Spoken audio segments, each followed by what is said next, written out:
thank you very much for taking the journey over to Poland this morning. Sorry it's a little bit colder than where you've left. I just want to start by saying how excited I am to receive Thales at our Poland facility. It's great to meet a lot of you for the first time, and great to put some names to faces. So we've got an agenda here that we've proposed and agreed with Jean-Paul. So I think if we do a round table first, and then our MD, John Business, would like to talk about his business, John Business. And then we are going to look at the Thales UK strategies and sales forecasting, and then talk about team structures so that we understand who's who on each side. And then we want to talk a little bit about technical queries and data packs, and before we go into the performance review, because some issues there really relate to essentially to the performance and the metrics, we think. And then we'll talk about the relationship management, the overall book review, and Pat, you wanted to talk about the commercial aspects as well, I think. And then at the end we'll agree the way forward. Everyone happy with the agenda?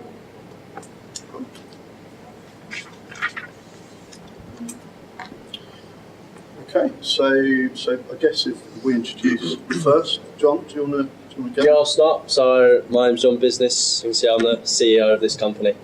In the next slide I'll talk about a bit more about myself and the company. But yeah, just so you know, I'm sort of the first line of the company and the escalation point. So moving on. I'm David Cactus, I'm the sales director. Regularly visiting Thales sites, probably a day a week, meeting with a lot of your engineers, very senior engineers. It's great to meet someone from purchasing finally, so that's good. Over to yourself. Yes, I'm Brandy Newman, I'm a new woman.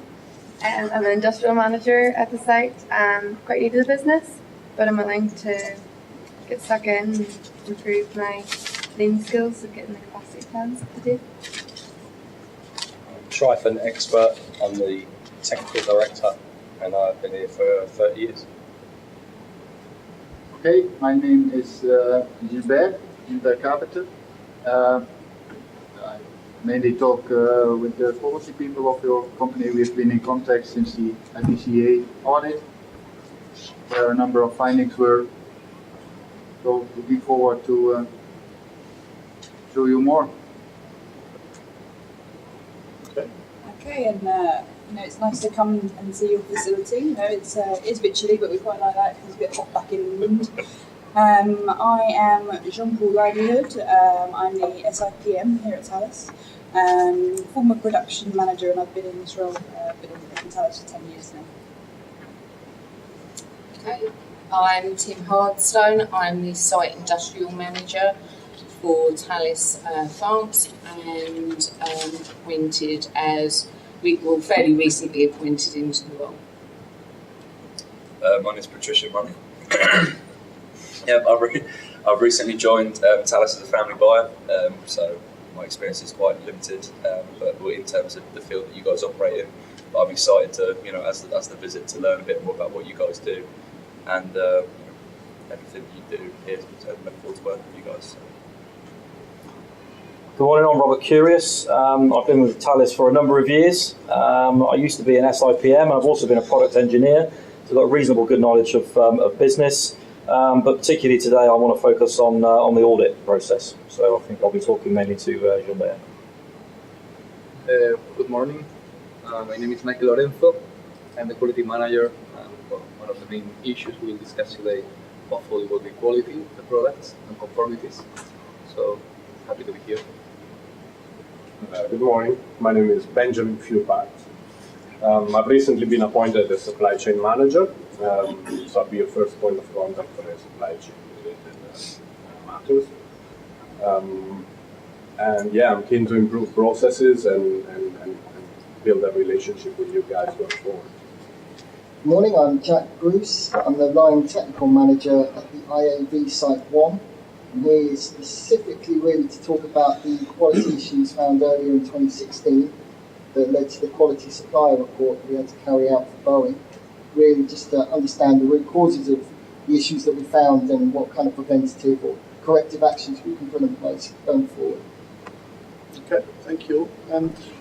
I'm a little bit confused as to where I set. So we've got a SIPM, a buyer and a supply chain manager. How do those roles interrelate? How do they relate to the global category manager role, who I believe is recently appointed Lee Noakes, and the global segment director, who is an ex at the moment, but I've heard it's going to be Andy Dorrington, and a guy I know pretty well.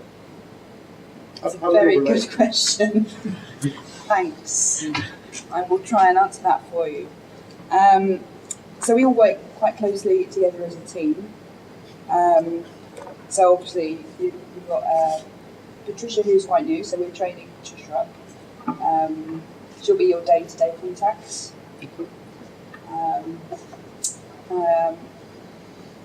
Myself, as I said, I've been around for 10 years, so I've got a lot of experience in Talis, and you can use me as an escalation point if you've got any issues.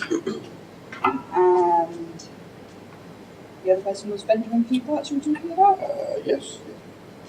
So he's recently appointed as well, but he has been around a while. And he's mainly looking at the on-time delivery at the moment. That's his main area of expertise, is trying to get the most out of this meeting. Okay. And would the GCM normally be involved in this sort of meeting? So should we see Lee here? Currently he's, otherwise... Yeah, I mean, I think this is really just one of our monthly meetings. So this is really to try and kick things off, get things started. We would normally expect a much fuller time on our SBRs and QBRs. You'd have a bigger audience partaking that. It's good to understand that it's been a while since we've had one of these, so really pleased that we're here now, sitting around the table and can understand. Yeah, and from our perspective, we're wondering where your representative is from procurement? We didn't talk about procurement people coming along. No, do they not input into the data that gets presented? Not normally, they're just buying widgets and metal and stuff, so... Shopping monkeys. Really, Brandy will oversee the shoppers. So Brandy will be able to answer the questions that we're relating to... Yeah, should be able to. I think it would be useful if we both share an org chart plus this after this meeting. Just one That's great. Yeah, when we have ours as a slide coming up, so hopefully you have the same.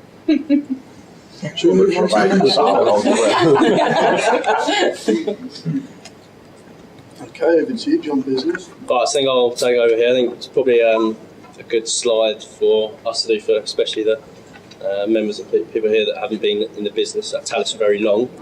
Just so for your understanding, the company was formed in 1978. I was lucky enough to be handed the business by my dad, so in a quite fortunate position. So that does make me very proud that the company I have is family owned. Also, we're really focused on winning new business, being competitive in the market that we're in. I think we need to focus on being competitive as well. It's an area that we want to improve in, just to make sure that we're, one of the best companies out there. I think our main focus at the minute is our growth in the aerospace industry, and the products that we do in aerospace. So we're heavily focusing on that currently.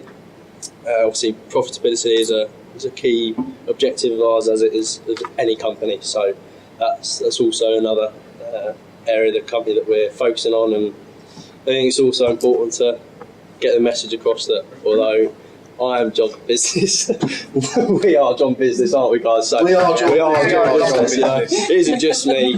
I'm not off. Doing the rich guy. Well, I've got all right bit of money, but we are a team, and we do like to work together, don't we? So I think on the yacht, mate. That's it. We like having our breaks every now and again on the yacht that I'm lucky enough to own. So it's just I think it's important all you guys know that we are as well. We're ready to move on unless there's any questions on that particular side. One team, one John Business, you can say. That's it, One team, one John Business. John, just one quick question. You said that you'd inherited the business from your father. Clearly quite a young chap and doing very well to be CEO, and I'm very pleased you've got a nice yacht and you're able to take the team out. But what's your experience in business before you took over this company? I've done a bit of SIPs. Or are you just a playboy? No, I think it's a good point to make that I'm quite young in the position I'm in, but I've got a good team around me to give me sort of advice where needed. Especially David has quite a lot of experience in what he does, so I do look to him for advice, and there are a very good team around me to give me advice when needed. And also my dad's still around for any advice. He likes to take a step back for the business now. So. Okay. So can you just give me a bit more information as to your 3 to 5 year plan? So obviously mentioned in the slide there, we're looking at aerospace as the products we do for aerospace, and that's our growth sort of focus. I think focusing on quality and on-time delivery is a high level that I'm interested to look at. So that's the main reason I wanted to be here today. Having looked at the figures, I think it's something that I want to improve as a business to obviously give us competitive advantage. I think that's a short-term goal, and obviously in the future we're looking to win more business as much as our capacity can take. I think that's the long-term goal at the minute, to be one of the best sort of suppliers in the industry. You say about as much as your capacity can take, how much your capacity can handle. Where would you say you're working at the moment in terms of capacity? I think that's this. We've got slides later on in the pack that I think we'll be able to explain in full what our capacity is. So we'll go through that in later detail, in detail later in the slide. How are you going to invest, or how are you going to fund this growth? This growth. Do you have investment, or is that it's? Of course, there is funds available to invest, but in return for that investment, then we do want to see business levels and revenue increasing with that. So I think that's a good question, and hopefully we'll be able to cover that off today. We're also working investment from the Polish and Moroccan governments as well. Yeah, expansion also. So. Yeah, I think we're investing a lot in apprentices at the moment because obviously we get grants for them. So and we're looking to train. So that's sort of goes back to your question for future prospects and a long-term goal is that if we can get a high sort of skilled workforce, then it does increase our competitive advantage. Just opened the new factory in 2011 there, and we've recently invested in a lot of new machinery. And myself, being new to this business from the automotive industry, we've rolled out lean in 5S, so all the lean strategies will also help towards capacity. Okay.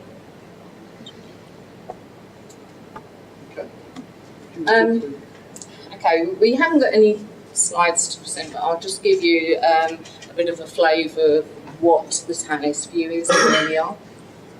So, as you know, we have a production activity of about 300 million euros. Currently, our spend with yourselves is around about 7 million euros. I think the long-term strategy for Thales is we're looking at our supply base, looking at who we can have as our key preferred suppliers and policy suppliers. So we're looking to grow with certain suppliers, which is a good opportunity for us to have these discussions today and see how we can move that forward and your appetite for further growth. We're certainly within terms of commodities, we're really focusing now on category management. So the aeronautical is 80% of our business, so I'd imagine that's quite an interest to yourselves. Like I said, a potential opportunity to grow that further. Currently, I think we have approximately 20% of our turnover with yourselves is MPI business. There's potentially more opportunity. At the moment, you do a small amount of business for us for our Singapore offices, and there's probably potential to grow further opportunities there as well. So our focus and our strategy is really to look at our supply base, reduce down the number of suppliers and have our preferential suppliers for our categories. And what do we need to do to be one of those preferred suppliers? And where are we now? Okay, so in terms of actually being able to become part of the policy suppliers, there's a whole host of information, a whole host of activities that we go through to actually accredit suppliers. We'll have audits, we'll look at your OTIF and your OCD, and we'll obviously look at capacity and how you're performing across all of our sites. So we wouldn't be just looking at how you're performing for our sites in particular, we will actually take it on a global view. So it's all these things, I think, are points of discussion that we need to cover today. So are we a policy supplier at the moment? Geraldine told me we were. You are currently a policy supplier. However, obviously we review our suppliers regularly. And depending on how the activity is going with that supplier will depend whether they stay within policy or become a legacy supplier. One of my main goals coming to this business is to improve our business, doing business logistics together and improve ourselves as a supplier. But we really need your support on this. Because to date we haven't, and there's been a lot of rule changes, but hopefully today we'll get that sorted out. How important is India?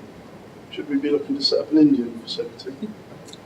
I think low cost sourcing is, or best cost sourcing is obviously something that we're looking at. We do have offsets for some countries, but it doesn't necessarily mean that India is where everything's going to go. It is actually best source, best cost. Okay. It's something we can We've look already at. invested quite a lot in our Morocco plant, though. Yeah. So not necessarily just want to go to another country on a whim. We need to win business in aero. Let's go. Okay. Can we look through the order forecast? Sure can, but with the order forecast, yes. So obviously I gave that to you last week. Oh, I haven't received it. You not received No. that? Oh, okay. How big was the file? Pardon? How big was the file? Yeah, it was pretty big, to be fair. It's over a megabyte, it wouldn't get through. Oh, okay. Well, I can send that to you again. Okay. So with our forecasting, obviously, it's something we provide yearly to yourselves. We look at the business, the orders that are coming in, we look at historic information, and then future prospects. We know it's something that we're not brilliant at. It is something we're trying to improve on. So we'd like to sit down with you and maybe have a separate meeting to discuss the forecast and see, work together and see if there's any way that maybe you can help us maybe improve on our forecasting or give you any more information that might help with the way you might procure with the forecast. Yeah, certainly. From a supply chain perspective, I think going forward we need to have regular reviews of our forecasts and work collaboratively to make sure that it's as accurate as it can be for yourselves and for ourselves, based on our orders and based on your production capacity. And that's something I'll need to feed into John. If we have those discussions, we'll be getting hopefully more regular than a year, maybe every 6 months or every quarter. Yeah, we send the main forecast, and then I think we should start putting in regular reviews with the forecast, so that it's not just left. Because that would definitely help our forward plan and our current capacity issues. Yeah, it's something we've discussed as a team. We think that would help both sides. Yeah. Yeah, it's very hard for me and John to work out expansion plans or to grow capacity without an overview of what's coming beyond the next 3 months. Otherwise we're having to take our own risk and risk our own yachts on investing. Which I'm not happy with doing. So it'd be good to get a forecast. It's forward planning, be good for all of us on both sides. Yeah. So I think if we pick the right players, we can sit down and discuss that.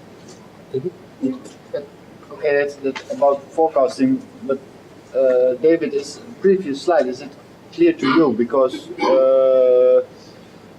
for me, I mean, where do we stand right now in your position? I mean, what is the purpose? I mean, I hear you saying that you want to investigate if we are a good preferred supplier for you. Are we not? Or I think currently what we're seeing is we're seeing a lot of issues around a whole number of KPIs that we have with you, matrices. Obviously, you know that we measure you on your performance, your on-time delivery, all those sorts of issues. So I think we can see that there has been some significant issues. Certainly from my perspective, I'm looking at a lot of MPI stuff which is taking a long time, we're having a lot of issues with, and I know this isn't common just to our sites, it's across all of the Talis sites. So I think we need to understand, and this is probably a good opportunity for us to understand a bit more some of the issues that you may be having, and see what we can actually resolve and see how we can actually assist maybe moving forward with that. One of the issues that we're having with MPI is that we've been sending parts in for you and we've not heard a thing for 6 months. Yeah. I think that's on further slides, Yeah. so I don't want to get that's, up but on that until we Okay, get- but it's very, very important. It is very important, but I think we should give it the time it deserves when we get to that slide. Yeah, I agree, but still, it's for me, it's not really clear if we are part of any exit strategy from your side, or If I can I answer mean, that one. we put an enormous amount of effort in all these kind of things and in improving, and now we head all to Poland in order to have this meeting and to go forward. But I sense a little tension on the fact that that after this meeting. So why do we put all this effort in all these issues? I think, as we said, we'll go through a lot of these, and a lot of the KPIs will actually resolve or bring out some of what the issues are. I don't think it's a case of that we're necessarily saying it's an exit strategy or anything like that. I think what we need to do is go through all the KPIs that we have and understand what the issues are, because I think at this moment we don't really understand everything that the reasons why you're failing or the KPIs are dropping so significantly. As I understand it, we're a policy supplier. As of today, there's some issue with the metrics that we need to look into. But we're still quoting for new business.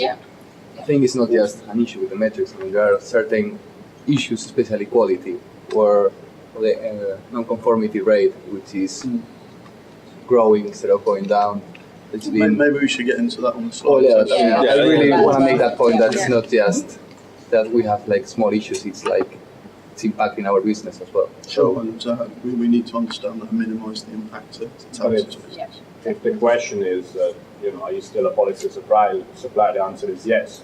We don't just pull the plug because the performance is bad. We want to work collaboratively to improve this performance. Yeah, that's why we put all this effort in there. And, As long as I would like to continue to put this kind of effort in you as a customer. We appreciate that. But, I think as long as we leave this meeting clear on Talis' strategy, then that's one of our objectives of today. So as long as we're clear on that by the end of this meeting, then I think we'll be to a point that we'll be happy on our side.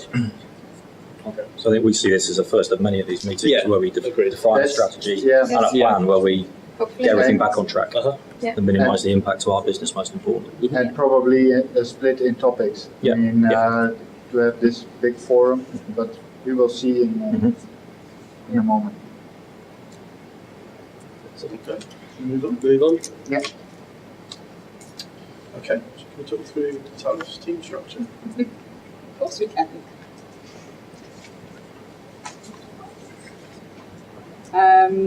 There's a flip chart there if you need it.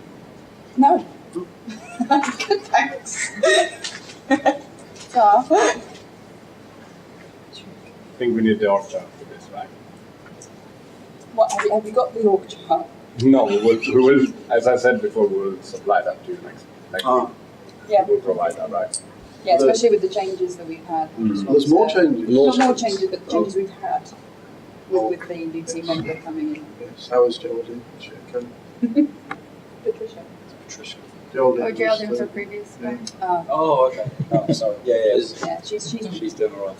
Just for me, is there a reason why there's a lot of turnover of labour, or is there a reason behind that?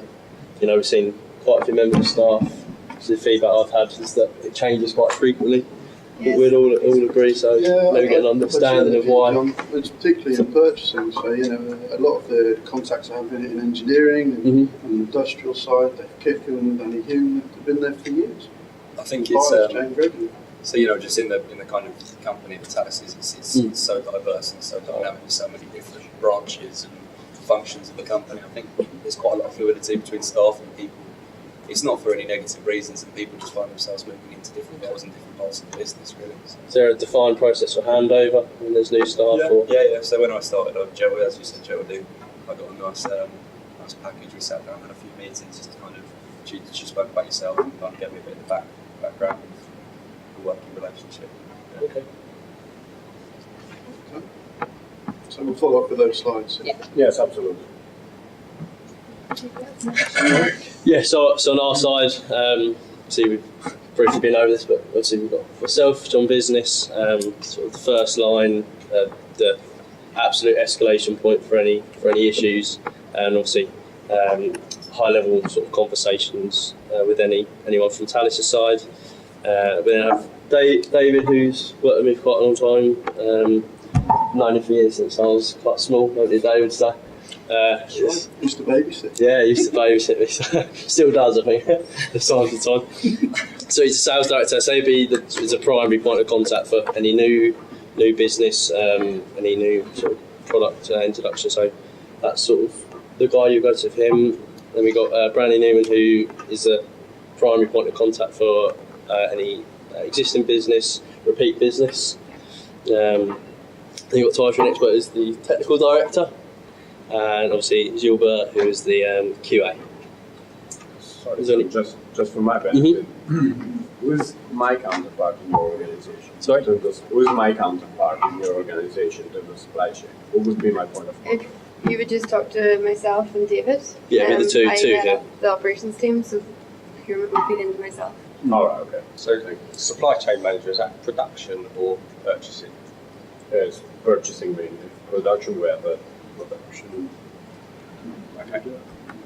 I think it would be quite helpful actually if we could get an organisational chart from yourselves as well, showing your structure from your engineering team, whether, because again, from my point of view, do you have separate MPI team, an overall production org chart would be good as well. Okay. No problem.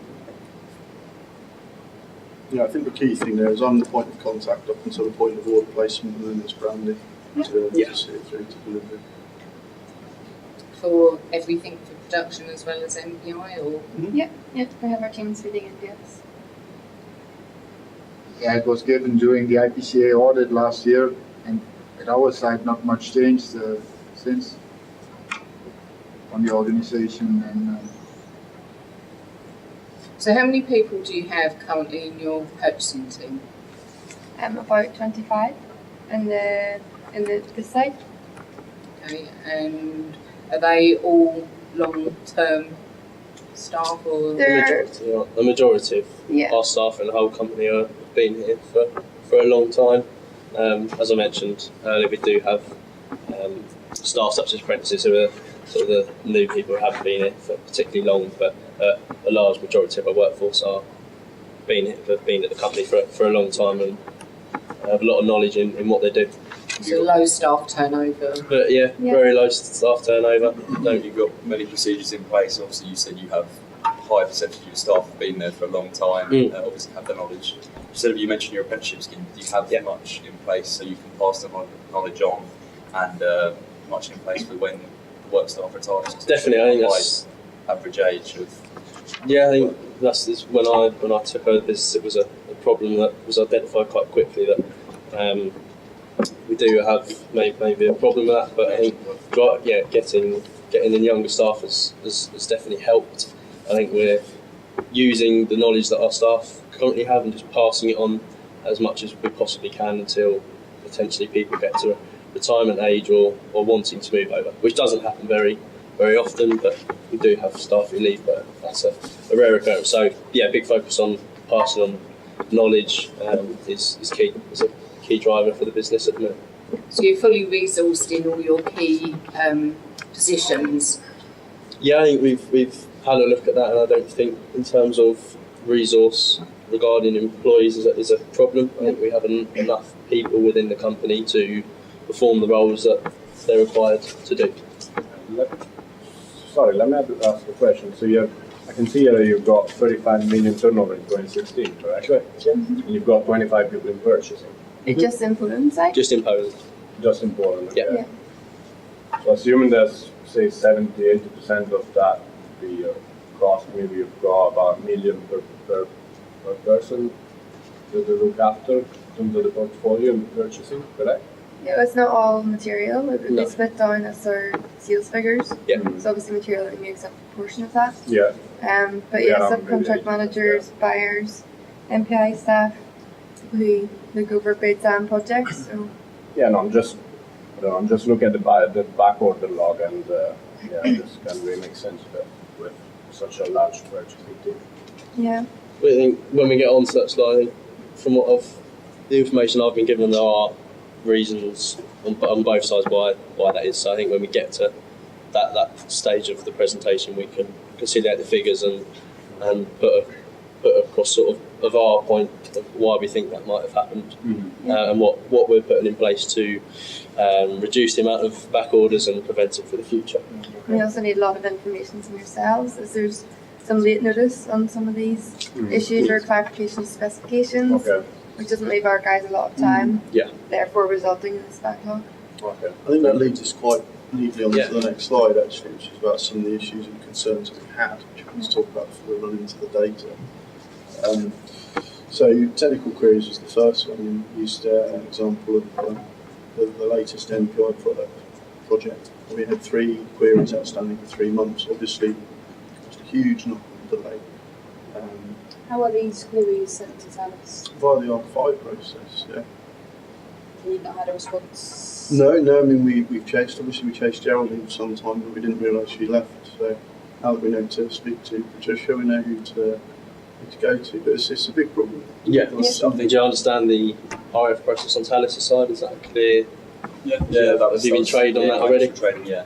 Okay. But that ties on nicely because that's just, being new to my role. That's something I've experienced in my short time here. Is that I've actually struggled to get a response to RFQs myself. So if we could, who have you been contacting? I've been contacting Brandy. It should come through to me, really. Yeah, sure. So David, really. It was an existing cell that's partly bought for about 20 years. I thought it was for rebuys. It was to Brandy. No, the new person no, I mean, by all means, copy Brandy in, but yeah, to me for all. Okay, no, I'll take note of that. Yeah. Thank you. I think this is something where the regular meetings has obviously played a part, that we're missing a lot of information, these things are going on for too long. So I think it would be really good for the ongoing meetings, these monthly meetings, that we create some sort of dashboard, or we create some sort of dashboard so we can actually log all the issues that you're having and at least be able to rectify them, because yes, 3 months isn't acceptable. What were the queries? Just there's just specific queries, just no dimensions, some drawings of dimensional queries. We had some proposals on how to make the part better, perhaps, working with yourselves collaboratively, but we just can't seem to get the feedback. But certainly if we get these monthly meetings set up, it'll definitely help, definitely beneficial. We also had some savings opportunities in there as well on materials. So yeah, waiting to hear back from that before we can put that into production. I think it would benefit both parties if we were to, down the line, as the meetings go on, if we were to get a kind of service level agreement in place where we kind of arrange what we should expect of each other in terms of responsiveness, in terms of quotations, and your request for information. So agreed, yes, as long as that works both ways, I guess. Yeah. Could you give us more specifics on the knock-on effect of that delay for 3 months so that we can better understand it in our business? You said there's been some knock-on effect, but are you able to quantify that in relation to some of the metrics we're looking at? Well, it just means we're in limbo. We can't sign off on any of the work that we've done. You know, we've invested a lot of time and effort in the MPI area, and we just have these things hanging over us. We can't sign it off, we can't hand it over to production, we can't do anything.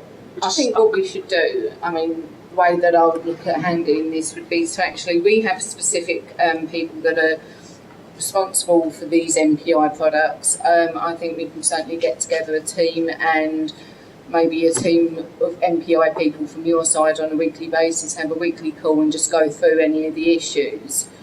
Just so that we can make sure that this flows correctly. We shouldn't be, MPI is key, it's critical, and there's no way that we should be experiencing delays. It doesn't feel like it's critical.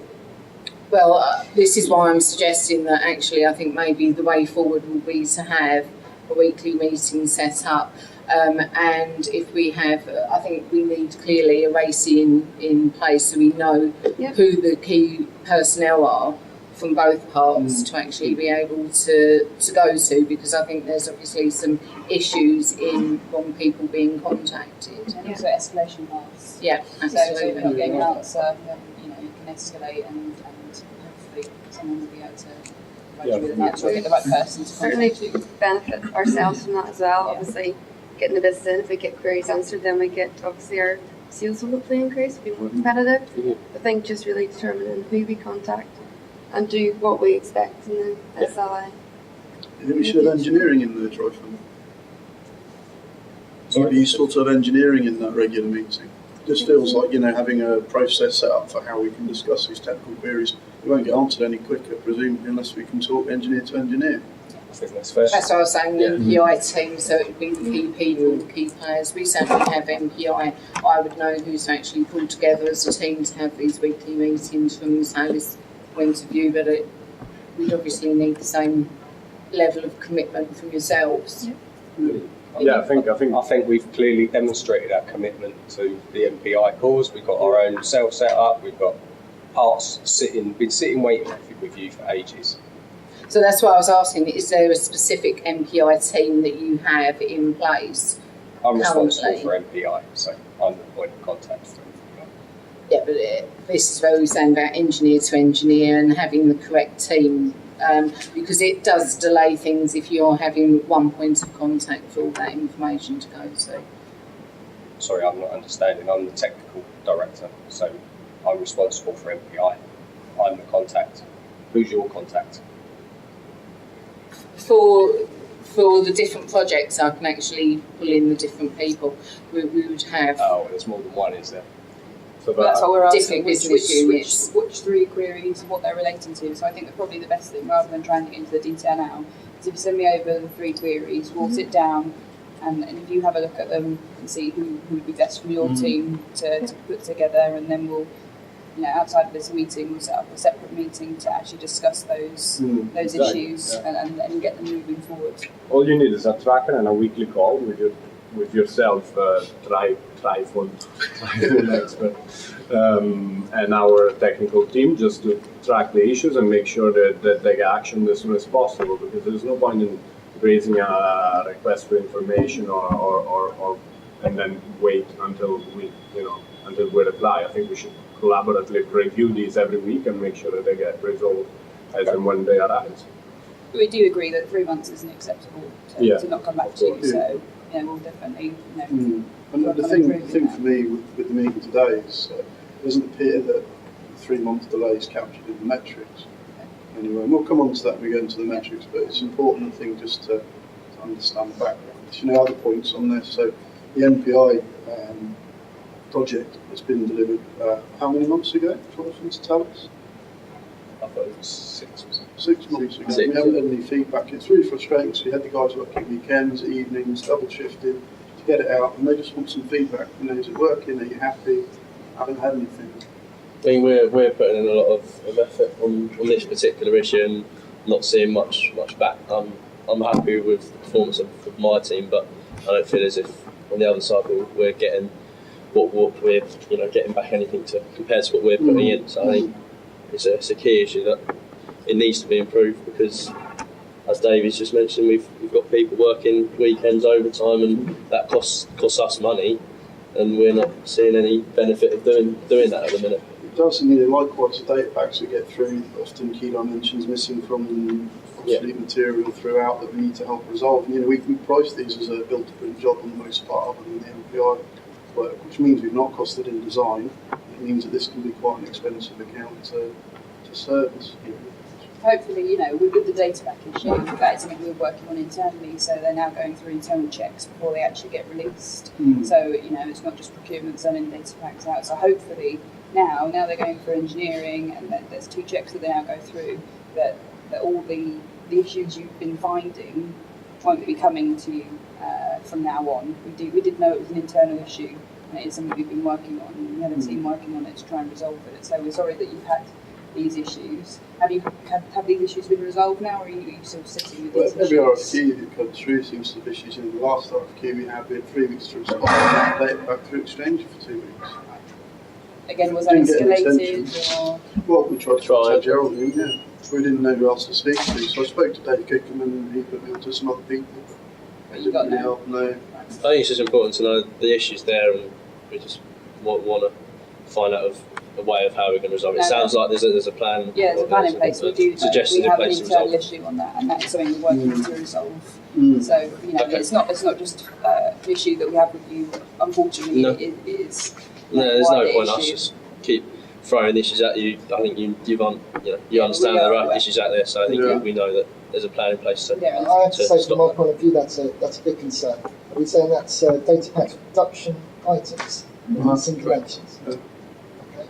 So obviously, I'm responsible for one site. I believe you work with another 3 sites in France and Singapore. So obviously, we need to collate these technical queries and get that together. It's just gone out the room now, but I would have said, obviously, through Trifon, to coordinate with somebody. Now, I can only do that on one site, but I'm happy to do that. If it means resolving issues quickly, making sure data that comes out to you is correct, that's something I want to do. I'm a little shocked to discover that. So Yeah, it's been this way at Talis for a number of years, particularly in the last 10 years. You got rid of a lot of production engineers. It hasn't gone through the same level of rigorous review it used to, and it feels like there's not as many design engineers at Talis. If it would help, I'd be happy to send someone Well, I'd to like each to- of the key sites regularly and maybe work there. We can work alongside your on this engineers. side, I'd like to have a look just myself initially, just so I can have a review and just sit down with some people on my side and try and understand. Someone could send that over to myself in the first instance. Trifon, if I could get hold of some of these data packs, you could send me some examples. I'd like to go through them with the guys on my side to understand and see what we can do to start collecting these. And I said, I'd like maybe John Paul or somebody to coordinate an engineering response. And I'd like that probably to be a bit quicker than within the confines of a quarterly review. So we can review it and make sure we're picking up. Because I have a feeling, when we go later on to the slides, but I think one of the main causes of rejects from our side is incorrect dimensions. Right? I think when we have a look at those slides. Yeah. So I think we might have found a cause there. Okay. So something I'd like to look into. Good. We captured that actually. I think going back on the MPI side of things as well, when we actually first engage with yourselves, we should actually be going through like kick-off reviews where you have the teams. This is how we would expect to engage. We should, I think, if we're not doing that, then this is what we certainly need to do with any future MPIs with yourselves, having a kick-off review and a production readiness review to Well, make we've sure. never had any. No. These are all part of our processes, how we would expect to operate. And so then you have a clear vision and understanding of who the MPI teams are and who the key contacts are within Talis and vice versa, so that we would be able to understand who we would need to contact. So it's initially internally at Talis at the moment that those processes weren't rolled out to everybody and they weren't aware that they had to conduct a PRR with ourselves, or how did that fall through the cracks? If we haven't had a PRR before for our parts, but you said it's one of your processes. It's how I would expect all of the MPIs to operate. I'd need to actually look and understand why we've not actually done that, because that would be normally part of our due diligence in how we actually. Yeah, with other for other customers we do that as a standard process. So maybe that's maybe that is a downside. We haven't identified that we haven't been having them, and we can accept that, but I think we've identified we're not having them, so let's introduce it. But hang on, John. I don't think that's our issue, right? So I get an RFQ with a pack attached. Normally that's a drawing. Sometimes it has missing dimensions, sometimes it doesn't. Often it's old designs, sometimes it's new designs, both with the same issues. I've got no way of working out what's a new product or not. So we just assume it's a built-to-print product every time. Do you know non-product deliverables in there?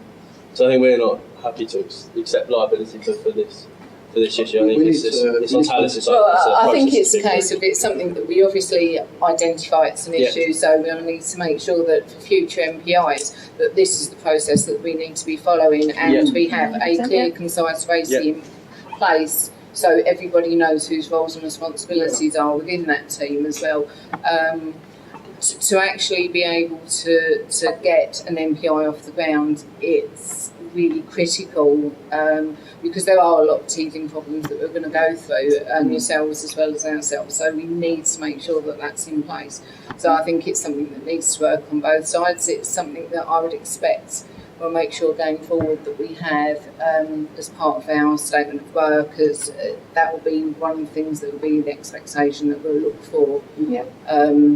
PRRs and kick-off reviews to be put in place. The key thing for us is knowing that it's an MPI product if it comes through. And I go back and say again, if it helps, we can have engineers at each of the sites regularly to sit with the engineers and help develop those specs together so that we understand them when they come through. We're engaged as early as possible. Exactly. I mean, working for design, for manufacture, etc., is absolutely key, and that's what we want to do moving forward with MPI. That's an absolute must. So I think for us to understand who the key team players are, I think that's something that I've not had any clear understanding of, and I'm not sure that but the communication matrix was updated half a year ago. Maybe we can update it right now, put the NPI project managers in there. They are your point of contact, and then discuss the escalation issues on these NPI projects through the technical directors. So that, because otherwise we get all kinds of communication on all kinds of levels, and we have a beautiful NPI process at our site where it is all defined. So I think that with updating the communication matrix, once again, having our NPI contacts for you for the different projects, and then the escalation can go through Driver. So in terms of current MPI, I mean, what can we have in terms of seeing a corrective action plan in being able to move us to a point where we're actually in a better position? Because currently we're behind, we're seeing a lot of delays in MPI production. And like I said, this isn't just for my site, I know it's across all of the sites.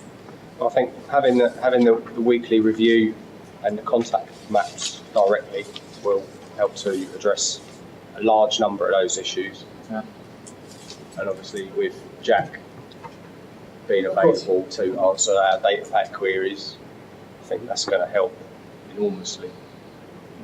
Okay, I'd like to see some sort of deliverable Gantt chart to actually show me how you're going to improve. I think we're coming on to all of these slides, so we'll get there. I think just to wrap up this page, you just need to be involved as early as you possibly can. You know, by the time the demands with the buyer, it's too late in the day, isn't it, for us to do anything, and any changes then hit directly onto the project and we're in the limelight. And that's where it becomes really expensive for us to manage and support this account. And we can't keep doing that going forward. We need to make sure that the account's profitable and making enough money to cover the cost of the engagement. Just in terms of the lack of details in the data pack, sorry, just the last point. Do you think it's worth us reviewing our checking process? So I've just said that we know that there's an internal issue. We've now put in a new process, and we will be having. We'll put that down as an action. There's a double check that's going to go through, so that those issues get caught before they get to suppliers. Okay. I'd like to be involved with that from my site. Obviously, I'd like to have it, but I'd like the other sites and the site in Singapore to all be involved in that. We deal with multiple sites. We deal with Yeah, I have the action done that you'll oversee the help improve that pack queries on all of your sites. Yeah. I appreciate that. Okay,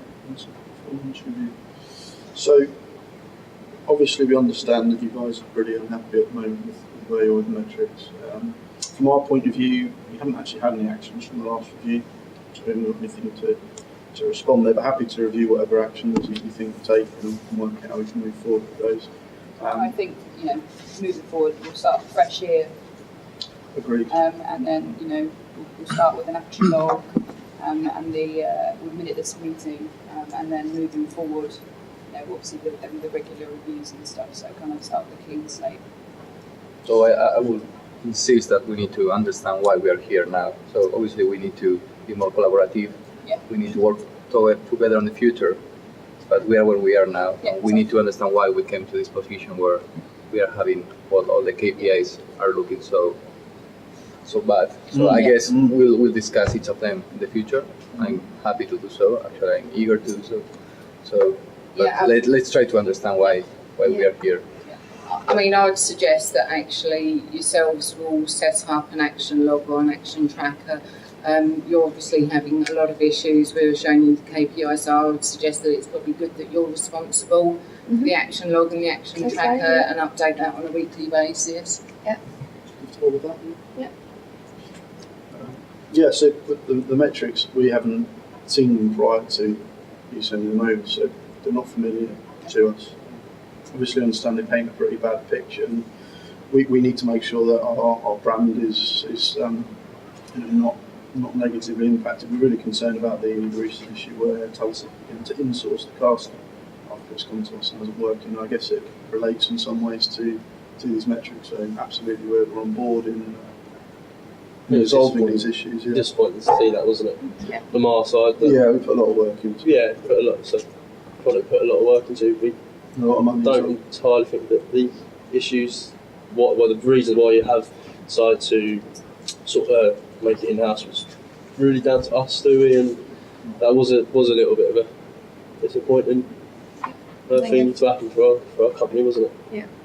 I think if communications were better, we probably could have done whatever we needed to do with that casting instead of taking it back in-house. Probably could have resolved that. Yeah. No, it was the Thales side that decided that. Yeah. Yeah, I mean, we can still provide it if needed, if anything changes. It's more Switch it back. It's easy enough thing to do, so switch it back to us, and might be same involved in that. But that's a conversation. Yeah, I can't imagine it's cheap to do it in-house. Thales, Rock, and Bone, or even Rock. Yeah. So you can discuss. Yeah. So I think we're gonna just run through the metrics you sent over. We're absolutely happy to work together collaboratively. Just propose that we'll stick to these behaviours for a productive, positive review.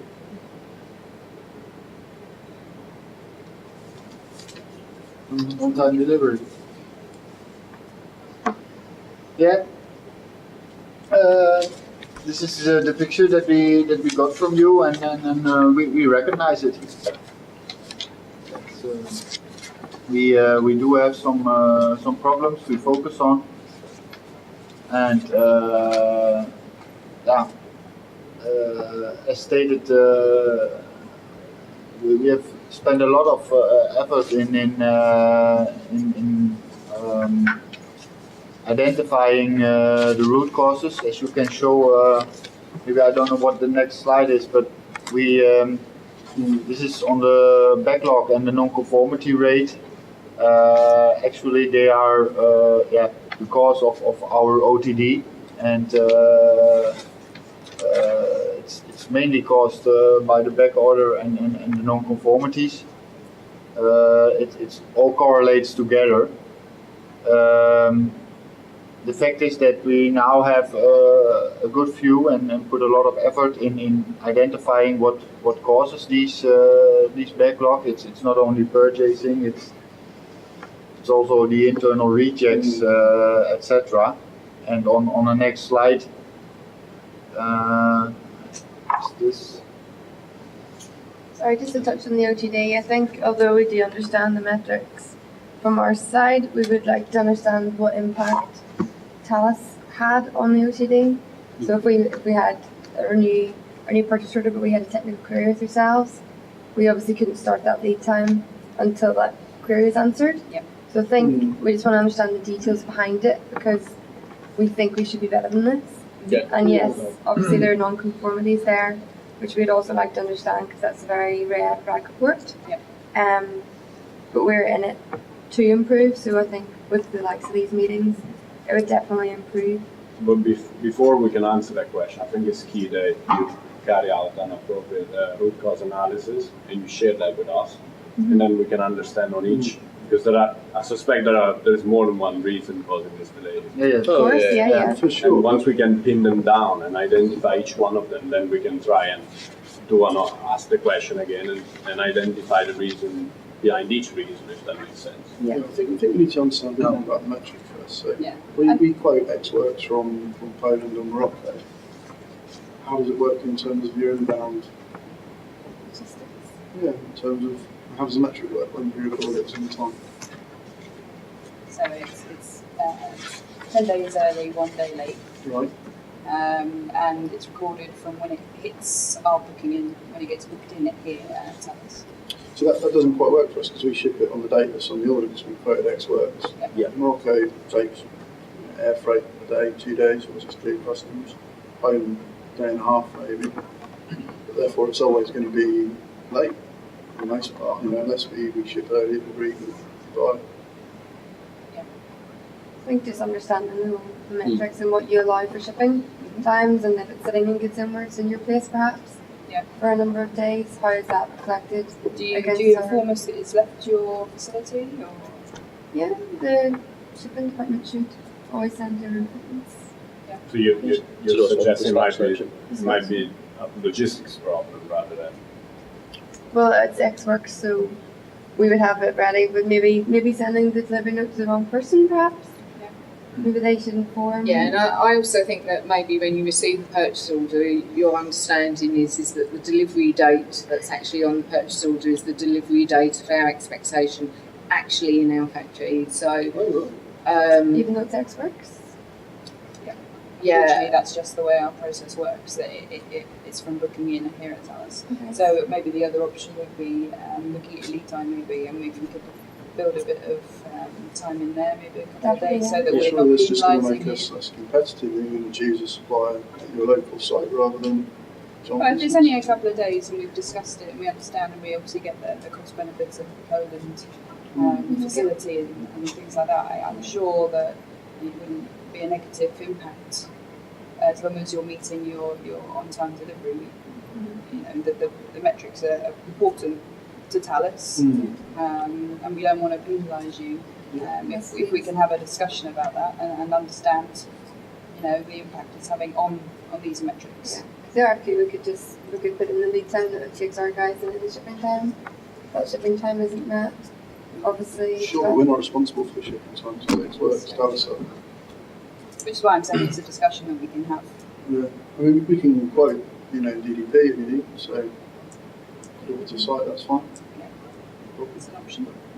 Why do we use our logistics provider? Until we get it booked in, it still doesn't. You mean when Canton? Yeah, I was talking to Dave Kitkin about the sofa dinner the other day. Yeah, he said they can collect and book it in there and then, so maybe that's a better way to go. Yeah. Maybe that is. Scan it in on collection. So. We can have a chat with Dave. You know Dave? I know Dave. But from a quality perspective, we have our Pareto analysis on the OTD where the causes are. Don't know if the slide is in here and if you want to discuss it now, but I think we can discuss the next chart first. I think that's a good idea. And then non-conformity chart. Because Yeah. you mentioned that they are related, that the three charts are related, but I don't really see how the non-conformity chart is related to the on-time delivery. Because maybe Yeah, I don't see that. for us, it's a different issue. So you can deliver on time or late, or 10 days in advance. But that's different from our processes. Every time we GRN any item, we check the quality of it, and if it's not according to the quality we expect, obviously we raise an NCR that we share with you. We expect a response on the next 2 days, and then a plan manufacture after 2 weeks. And especially now that you are so interested, or the company, your business is moving into the aerospace industry, I'm sure you understand how complex this industry is. Of course we And understand. we represent 40% of your business on this industry. So, being 25, able, but I thought it was 40 in any case. I think it's quite relevant for us to see, or for you to understand, try to understand why this is happening. Because so we allow five parts per million and we started with 15, and we are in 26, 27,000. So we're not even getting closer. So things are not getting better. And if you see the evolution of the last 12 months, we don't see improvements, and that's that's my question. What is your business doing? Do you have enough resources to actually change this? Do you need our help? Do you need our people to support you? Slides. I think whilst from these, it'd be useful for us to understand a bit more about the metric, both in terms of the non-conformity rate, IER. I've not heard that term. We share those with you. So every time an NCR is raised, procurement shares the NCR with you. Oh, this is the first time we've seen the reports. We don't normally receive. Do we see? NCRs? Do you? No, would it be from Robert as the SQA?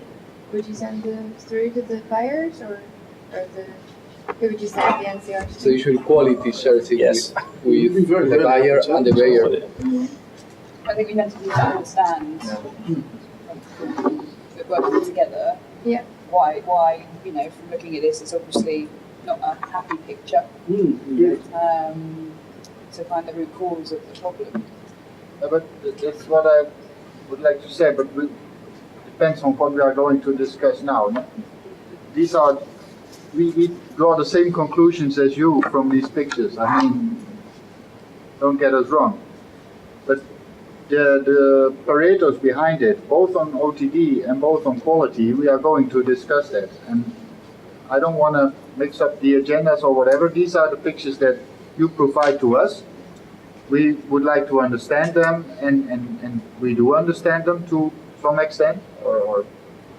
I think what we need to do is make sure that going forwards that these are sent out to you on a monthly basis by probably Patricia, just to send them out before the meetings so that you can have a look, understand, digest the figures and massify them with Patricia if there are any discrepancies or things that you're not comfortable with in terms of what the figures are. Yeah, I think it's best that we agree this status every month. Obviously, having a whole year of reds isn't something that we're aware of.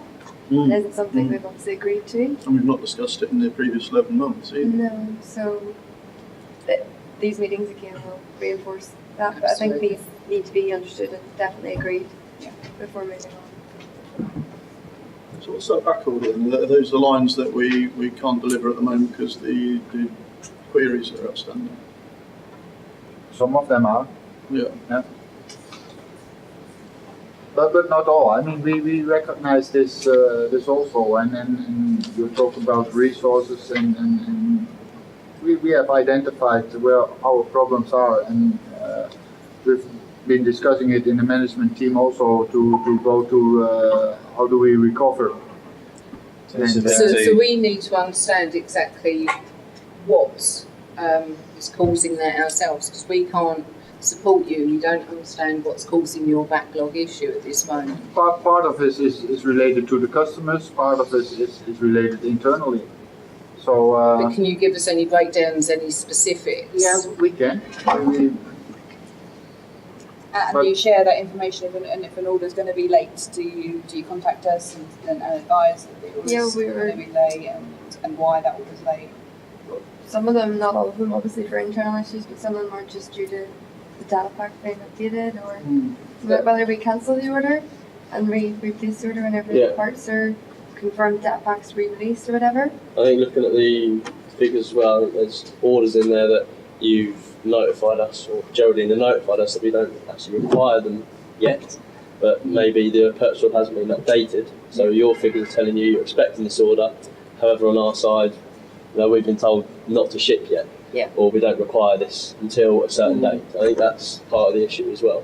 I think we need to actually really understand the detail behind the backlog, because without actually having that detail, it's really difficult for us to be able to identify what areas that we need to change. I think there's an open order slide coming up in the pack. I think the space, So I think from my perspective, so we can move on so we don't get bogged down with all the metrics, I think it would be a good idea to actually put a plan together to look at the metrics, analyse them, understand what the issues are, You know, like you say, it could be, you know, our responsibility with data pack issues, and we take that, and if it is our problem, then we need to, you know, we update our purchase order so it doesn't impact your. You really see that growth. A lot of the issues we raise, you know, we're trying to be a helpful supplier and, you know, treat us as a preferred customer as you are. We And obviously don't like to push don't for want date changes. I understand that we don't want to upset our suppliers as well, so we need to work together to make sure the metrics are, you know, correct. Because, you know, you will be late on certain occasions, and it's going to be, you know, a fact that that's going to happen. But we also know that we are also, you know, sometimes the cause of your delay, and we need to, you know, make sure that that is captured, and we agree these metrics, and then we release the pack. Yeah, agreed. So I think I would really like, a plan put together, so that we can like look at the detail of the metrics of the on-time delivery and the quality. So we can sit down together, again, agree a point in time, and then we can move forward. Yeah, we can get that together. That's not a problem. Just as long as there's a recognition there that there is shared liability in these metrics. Once that's we've looked at the important data. for me to. I Those think of the team behind me, to stick up for everyone and support my team. It's key that we recognise as shared liability. And I think this is where it's key that we have these monthly meetings to actually look and review these metrics and delve down into the detail and actually understand, because this is where to be able to resolve it and move forward and improve it, we need to have these regular reviews, which clearly hasn't been happening. Yeah, I think once we start to implement that, then the figures will start to recover. Yeah, and both sides need to agree that the figures are fair and correct. Yeah. And then we'll publish them. Yeah. Okay. There's an actual team we know who to contact, so we should see these figures improving. Yeah, I mean, I think it's important that we send you these in advance, as we said, and that you actually have the supporting data to back up that information that you're trying to give us the detail behind it, because we need to understand that. So if you could put that down as an action, please, that we'll obtain a credible plan for the OTD and quality. I think it's important that within that report, though, it's clearly defined where the liability sits on either side. For instance, from my perspective, I'm very, very keen to see your low capacity process in that report, and how does that overlap with all your other orders? Particularly, how do you calculate it? What's your forecast for low capacity? Because that's clearly linked to that top graphic. Yeah, it's one of our preferred customers. We can always have a working meeting and review that together with a number of ourselves. So I think it comes as you start with the root cause analysis. Once you've done that, you'll be able to provide a correct plan to us. That's one of my main purposes that I want to get out of this meeting, is to provide you with a good insight in that. So before we run into the recovery plan, should we take a break for coffee? That's probably a good idea.